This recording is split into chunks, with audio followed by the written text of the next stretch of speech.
Well, I mean, I want to point out maybe a couple of situations that a couple of situations that I feel maybe might be important to discuss. Is the first one, a former sergeant that we used to have, Sergeant Dominguez, Mingo, better known as Mingo.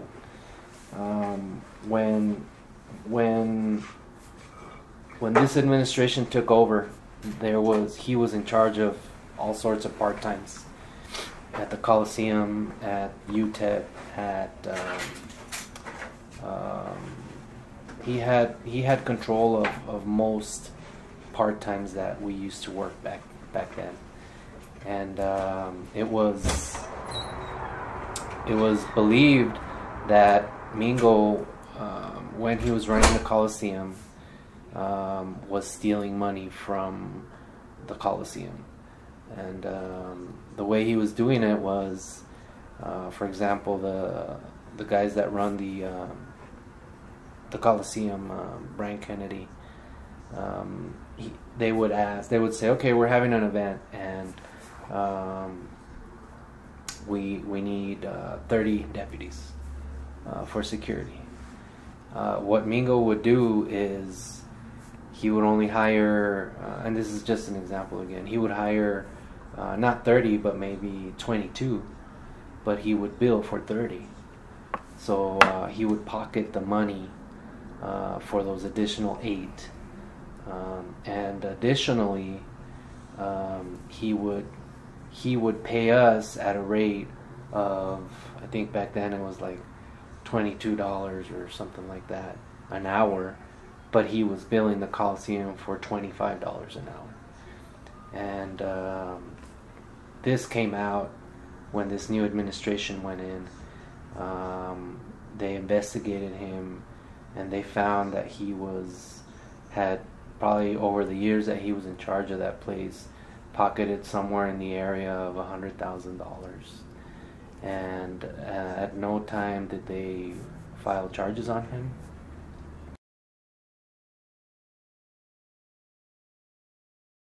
I think that's how he was able to get away with all that stuff. He had his own company, so he would get like a lump check from the Colesium that he would, put into his account, and then he would, shave off the top or pocket whatever, the officers didn't go, the officers that were requested that didn't go work, because he would shortchange. But I do know that there was an investigation. And I feel that the reason nothing happened to him was because of his connection with Campa, because him and Campa ran the Colesium for many years, and I believe that both of them together were kind of doing things even from way before Wiles. I believe it was brought on by someone else, and also by the fact that I think Brian Kennedy started to notice some things, and then that's whenever they started assigning other people to be in charge of that part. I think they took away that part-time from Mingo while the investigation was going on, but I couldn't really tell you who's the one that ordered the investigation to begin. But I know that the sheriff knew. The sheriff knew what happened, and no, it was never. It was investigated, and they the numbers were there. No, I did not. I believe so. Yes. The other one is a link to Louie Cortinas, who was a former police department employee under Wiles, and it was said that he had some ties or was providing some information to the cartel. That's whenever he retired from the police department, and he works as a private security consultant. He worked for Saratoga for many years, and him and Campa had a relationship, in which we did a lot of off-duty jobs for Saratoga when they had a lot of properties under construction, and we would do things like watch houses under construction. We were paid sometimes to watch just lots that they had just acquired with mounds of dirt that were 30, 40 feet high, and we were getting paid $25, $30 an hour to watch piles of dirt. Well, as these houses began to take way and to be built, Louie Cortinas started to file a lot of theft of copper reports. And all these houses fell within the jurisdiction of El Paso Police Department. However, it was not the El Paso PD that would go out and take these reports. He would always call Campa directly, and Campa would send a specific deputy to go take all these reports. No. At one point, they stopped employing us to watch the houses. So no, the deputies were no longer there when these copper thefts were happening, and we never knew why we stopped working, why that job just went away, that part-time. So he would always send Deputy Joe Rodriguez, who no longer works for the department, to take these reports. And these reports that we take, they go through a system, they go through a process.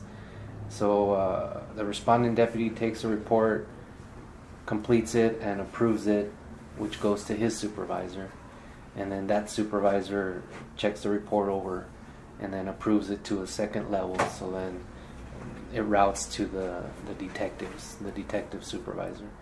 Well, these reports remained in lingo, maybe, or just kind of like lost in space.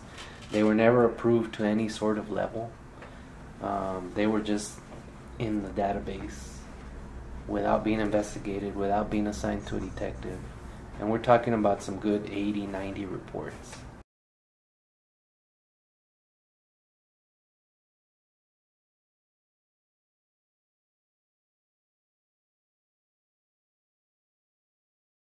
See, they never made it to that level.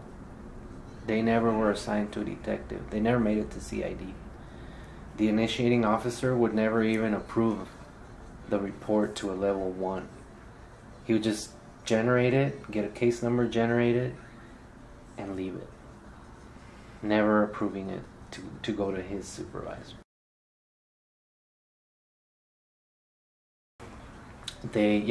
I believe that Campa would tell Deputy Rodriguez, just go take the report, but don't do anything with it. Just leave it. Because at the end of the day, like I said, there was like 80 or 90 accumulated reports with a bunch of theft of copper and theft of appliances. It doesn't have to be approved to a level 1. You can just print it out. Here you go, sir, and that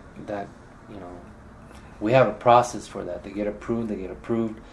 The normal public citizen has to go and pay for that report if it's for insurance purposes, and but that process was not being done. When Joe Kluge was in CID property, he was assigned to CID property. Amongst the other things that he started revealing or prying into was that he found all these reports with Saratoga as the victim and with Louie Cortinas as the reporter, and all these reports were taken by Deputy Joe Rodriguez.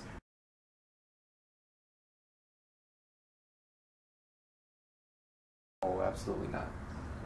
That number would be way less, way less.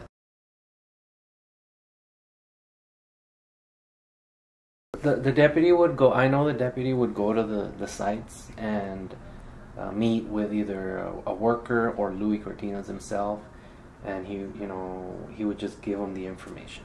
All right, this is what was here yesterday, and it's not here today, and you know, there were normally homes under construction, so they were still open. Joe Rodriguez retired after Campa left. Not retired, resigned with 15 years of service. Really basically from like 1 week to the next, under very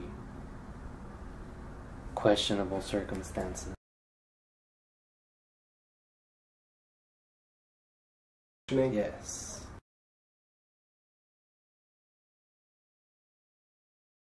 No, but Joe Kluge discovered all those reports and he questioned it. He asked, you know, he went to Paul Cross and said, hey, you know, this is what I found. These reports are just kind of in the system and lingo. They're not, nobody's been assigned to them. Some of them are months and months old. And Paul Cross had a conversation with Richard Wiles, and that was the end of that. We no longer went and took reports for them.